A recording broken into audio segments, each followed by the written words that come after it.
কুমড়ো গাছ। এই গাছের নেটিভ ল্যান্ড হলো সাউথ আমেরিকা।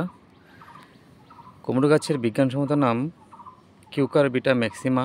এটি কিউকারবিটেসি ফ্যামিলির একটি গুরুত্বপূর্ণ গাছ।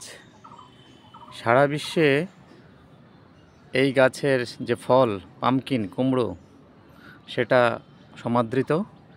এই গাছের একটা বিশেষ বৈশিষ্ট্য হলো এটি দুর্বল শ্রেণীর অর্থাৎ হার্বস জাতীয় গাছ, বিরুৎ জাতীয় গাছ। কোনো অবলম্বনকে জড়িয়ে ধরে উপরে ওঠে, এই যে অংশটা দিয়ে জড়িয়ে ধরে তাকে বলা হয় টেন্ডিল। এখানে এর বিশেষ বৈশিষ্ট্য হলো এই 5টি টেন্ডিল একত্রে থাকে।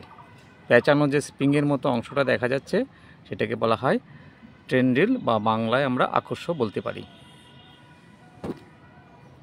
ধন্যবাদ।